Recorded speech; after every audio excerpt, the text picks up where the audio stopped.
papasok na siya sa work. Grabe ang ano. Grabe ang snow. Kapal. Tapos nag-i-snow pa rin. Hanggang ano yan, yung buong umaga. Kailangan medyo agahan ng alis. Sabi ko sa kanya, agahan niya. Pinapagbaga niya ang kapal. Sabi ko, agahan niya kasi mahirap na. Lalo ganitong oras. Wala pa masyadong nagsishovel niyan. Yung magpa-plow niyan mamaya pa. Kalsada. Kasi yan, yung mga nasa looban. Isa sa mahirapan na yun yan eh. Daanan.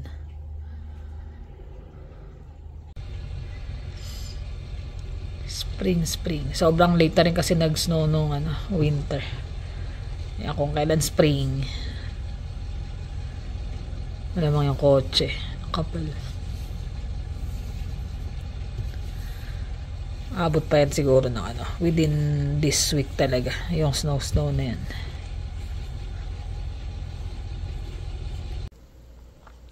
Giniginaw na ako. Sabi ko sa kanya, sara ko na yung pinto. Hindi ko na siya maantay. Usually, sinantay ko siya dyan sa may pinto. Makalis. Kahit yung bintana, tingnan niyo.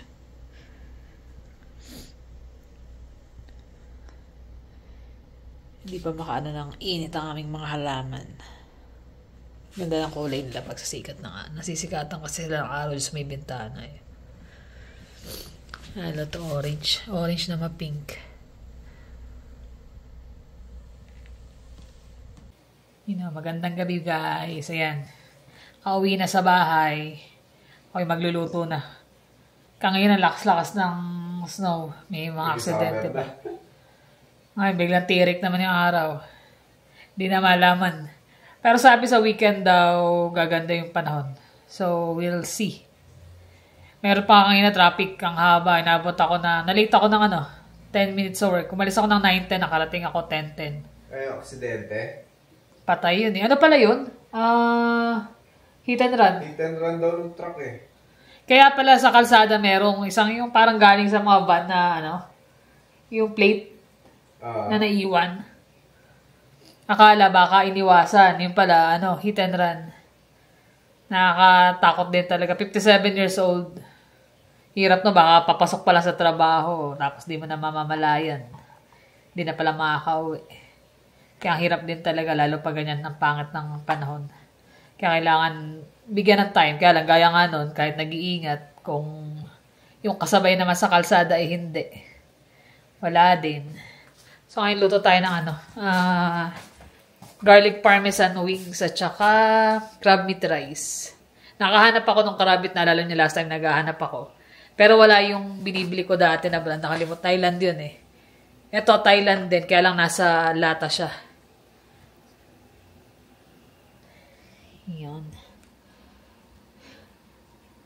Yan. Nakuha ko yun nasa lata. Mas puro puti siya, hindi gaya nabibili ko na talagang medyo may orange pa yung niya. Pero not bad kasi pang fried rice lang din naman. So usually ginagamit ko dyan, yan, garlic, onion, red na bell pepper, carrots, tapos yung crab meat, green peas, tsaka itlog. Tapos season ko lang siya ng pepper at tsaka oyster. So lagyan lang ng konting seasoning mamaya. Pero last yun. Usually pag okay na yung lasa nito. Hindi ko kasi alam, hindi ko tansya kung maalat to eh. Yung crab meat kasi nabibili ko usually medyo may alat na ng konti. Pero hindi ko na siya mahanap. Ngayon dati meron sa Costco tsaka sa Superstore. Pero nagmahal kasi ng husto yun eh. So yan. Tapos may tira tayong rice kaya yun na lang. Yung chicken naman, ayan. Inano ko na siya. Binoil ko na para pag pinirito ko mamaya, saglit na lang. So yan, pinainit ko na yung pan. Lutuin ko muna yung itlog. Scramble.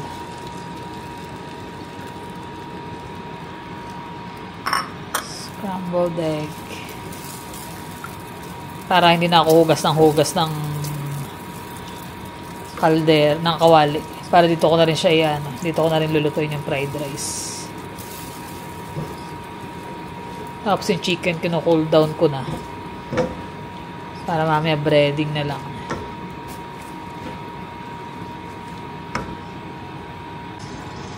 Tapos yun, natanggal ko na yung scrambled egg. Gisa na natin yung mga gulay.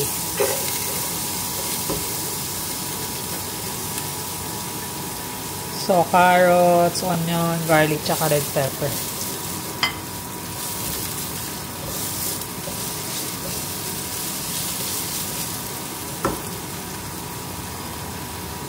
Nakakapit.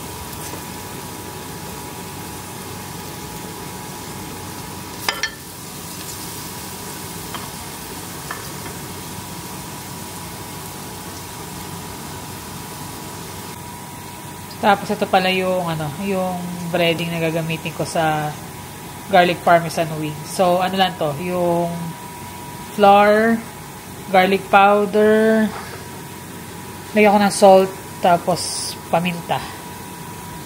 Yan, tapos toss ko lang yan kasama ng chicken.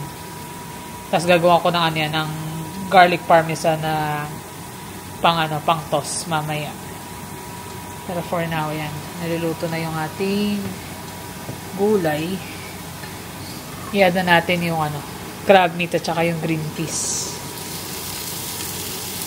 Hindi naman kailangan matagal yung crab meat kasi nga luto na.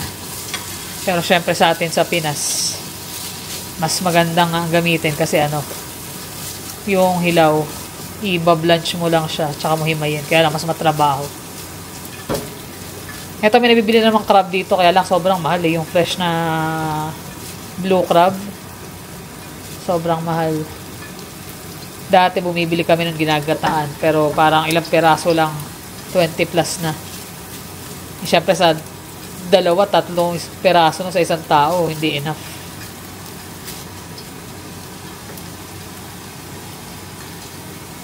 Kung gusto nyo lagyan ng corn, pwede din. Pero ako walang corn. Green peas lang. So yan. Add na natin yung itlog kangina.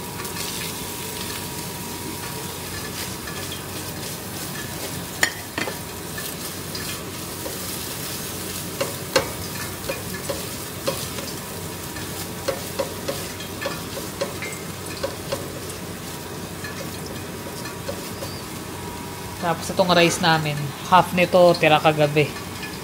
Half bago. Para walang sayang.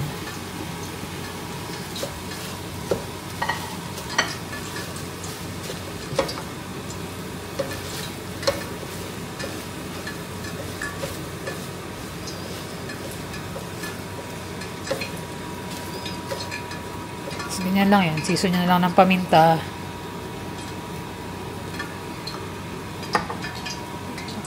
Oyster sauce.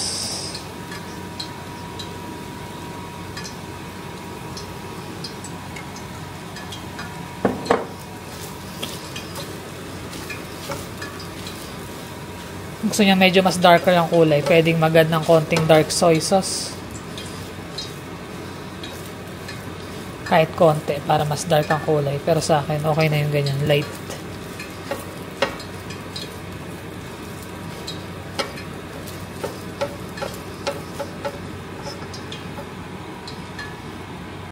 Tapos ito naman yung chicken wings. Lalagyan ko ng itlog, oyster, tapos lagyan ko na lang ito ng paminta. Nung pinalambot ko siya nilagyan ng ibang timpla, kumbaga plain lang na kulo talaga. Nilagyan ko lang kanina ng garlic powder para lasang-lasa yung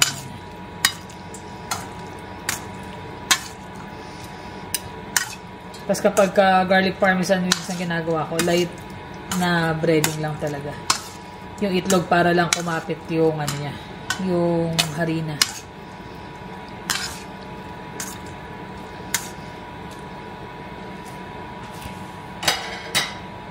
Tapos yan. Lalagay ko yung lahat dito para itotos.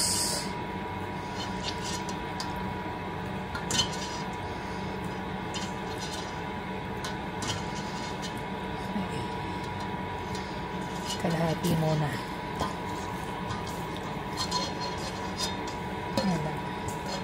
Hindi mo siya kailangan i-dip isa-isa. Kaya alam niyo, pag nagluto ako, kailangan yung mabilisan. Kasi nga, gabi na ako nakaka-uwi. So, kung tatagalan ko pa yung way ng pagluluto, abutin ako ng siyam-siyam bago makakain kami ng hapunan. So, ganyan lang. As in, light na light. Yan na lang yan. Balot lang ng harina. Taktak ng konti.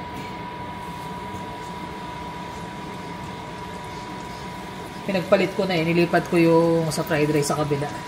Mas madaling i-vlog pag ganito. Malapit.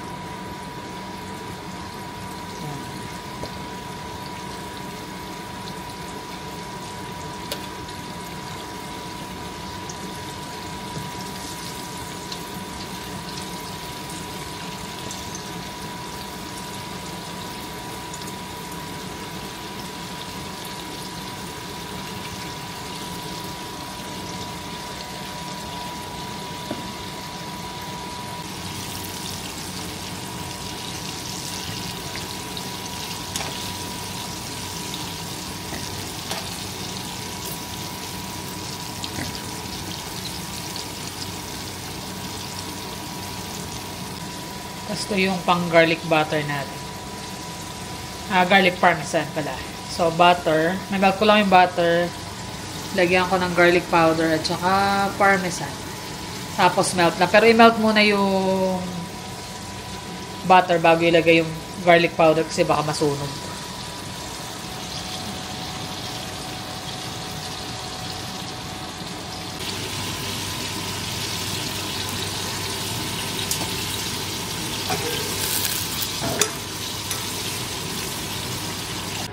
So, yan na yung wings natin. Napatulo ko na rin sa paper towel yung excess oil. Tanggalin muna natin.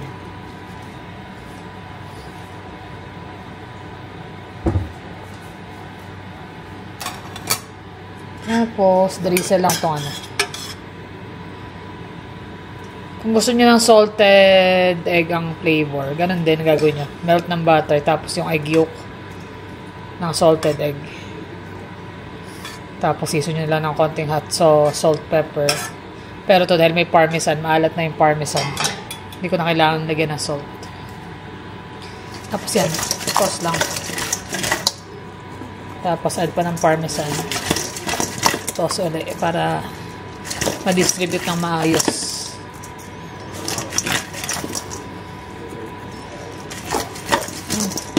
Yan na guys, yan yung ating garlic parmesan wings. So yan na guys, yung crab meat na fried rice. Nilagyan ko lang siya ng fried shallot sa ibabaw. Crab meat siya. Pero hindi yung usual na nabibili natin, nasa can. Yan. Tapos, chicken. Garlic parmesan wings. So, kain tayo. Mainit pa. Hindi na? May pag nagugutom. Asan itong dalawang to? Jermaine, di pa lumaba. Lamig na naman. Hiniginaw ka?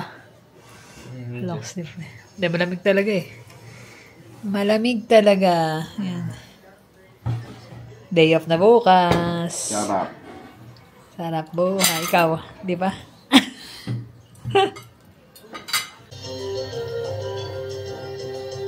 Yeah, we begin with breaking news. One woman is dead after a collision in the Northwest. Tyson Fedor is live from the scene. Tyson, what's the latest? Well, Jeff's going to tell you the scene has been cleaned up behind me over my shoulder here. On the other shoulder, you can see the traffic delays and backups here from this collision that occurred just before midnight. But a woman in her 50s is dead following a collision, and now police are asking for the public's help in seeking out a semi-truck trailer missing its landing gear. Police are calling it a stabilizer, but at this point, that's what police are asking the public for. And police are unsure, however, if it actually played a factor in this collision. It was found near the scene, and police are unsure of its significance. Dalawa eh, pati yung RAM inaabot eh. Yan, dyan ang daan ko papasok. Trabaho. Traffic. Na-extra pa yung kalsada niya. Ayun no, pataas na yan no. But that happened after the initial crash. A Inisip third mo yan. pickup truck was also Kaya kapalat ang turned away from kalsada. the scene. Durog na yung ba, ano, patay yung babae. Also following the initial single vehicle crash. Now, the white sedan sustained most of the damage. Police would not say what vehicle the woman was in, but that she was the only person who suffered injuries. So, yan. Yun yung kanina, grabe yung kasi. Aksidente, no? Kasi madaling araw pa lang, actually day before, nag-uulan. Ulan na may halong snow. Malamig na. Tapos magdamag yun, magdamag nag-snow na. nag-snow. Kaya mas madulas kasi yung biglang lamig. Siyempre, nag-stick yung ano dun eh. Yung tubig. Ang hirap ng magtanggal ng yelo kangin eh. Nung kinakaskas na ganun eh. Kahit ako, nagahan ko pa yung alis eh. Kasi sabi ko nga, kapag agahan ko dahil nasabi niya may aksidente. So, pakat ang kalsada. Kasi mas maaga ako sa kanya, di ba? Ano ako, 5 o'clock, pala 5:30, maalis na ako. Tapos, nakikinig siyang balita. Balita yung pinapakinggan ko. So, tinawagan ko siya. Sabi ko, may aksidente. Tapos, siyempre, matutulog muna siya. Gising ka ng ano, di ba? Mga 8, nagkakape.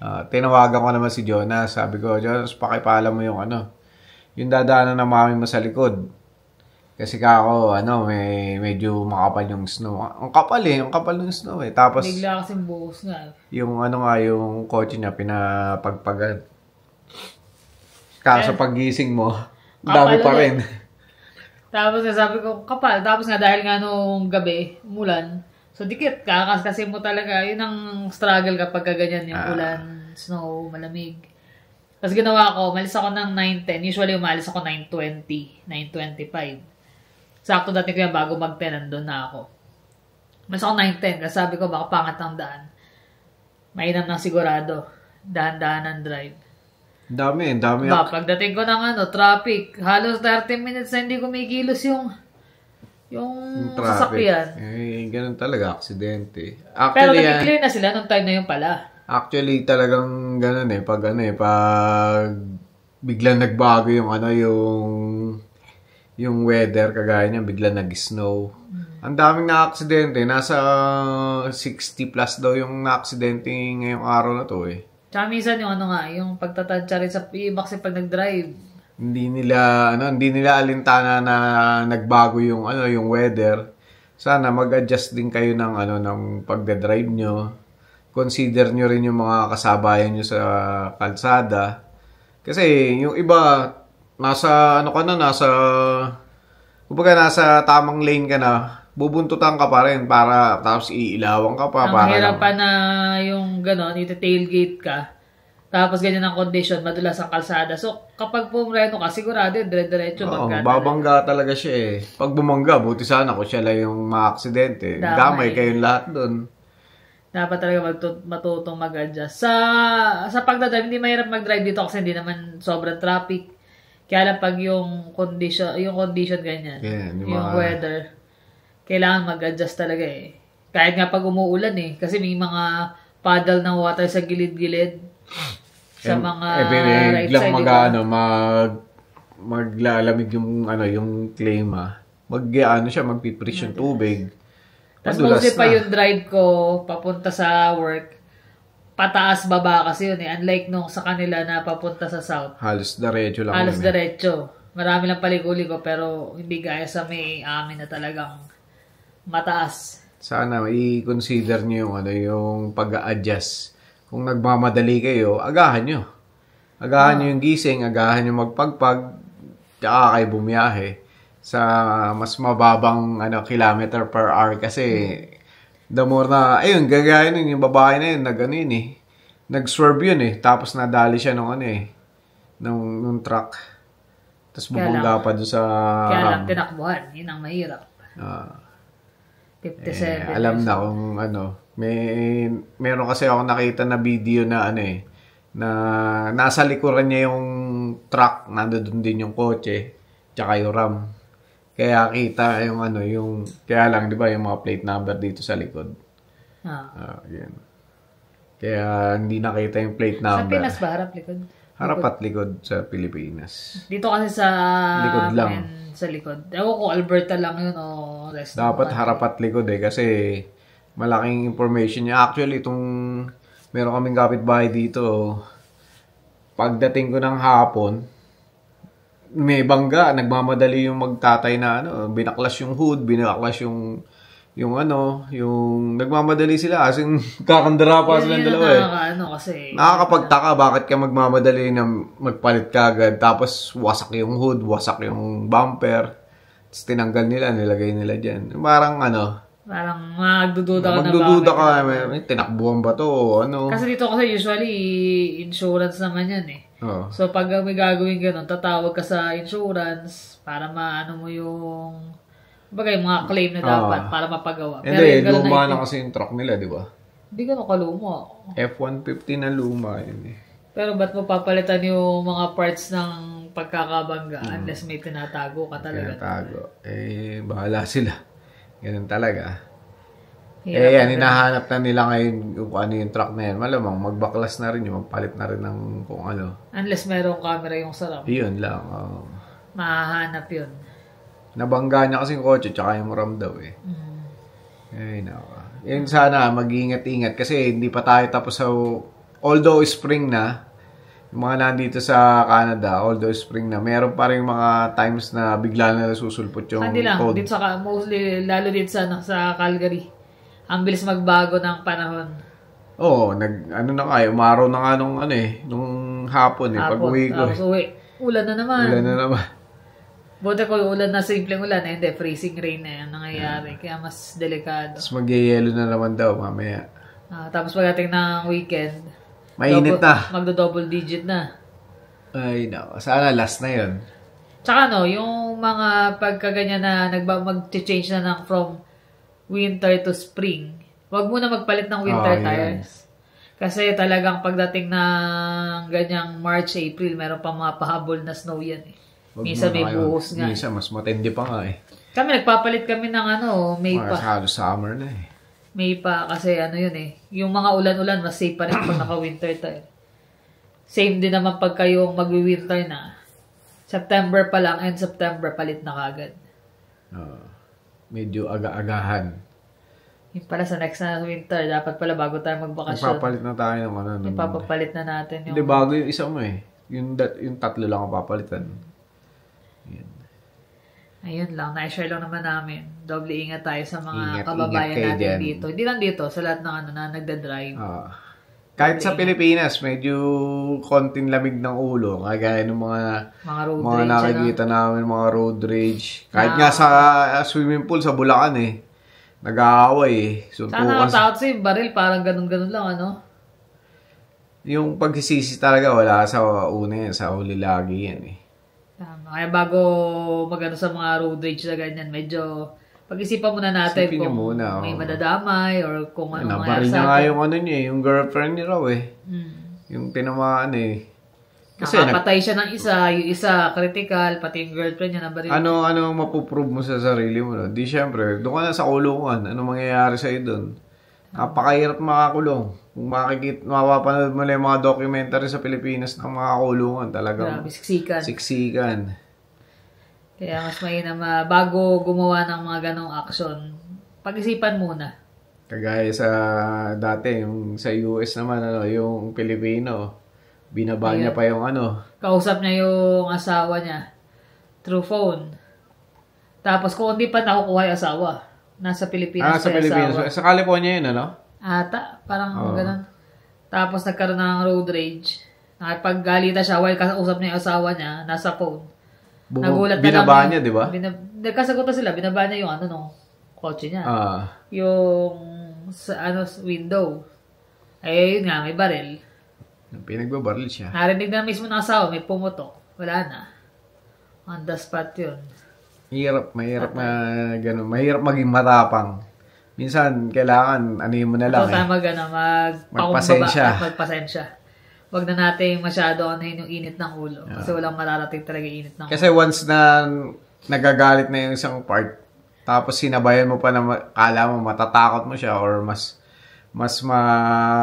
magiging aggressive ka sa kanya, hindi ma-resolve. Mag-ano ka na lang, mag-sorry ka na lang, or Or palipasin mo na. Pagka gano'n, huwag ka na makipagtalo. O kung gusto mo giveaway ka na lang, huwag ka na makipag-git-kita. Dito, dami.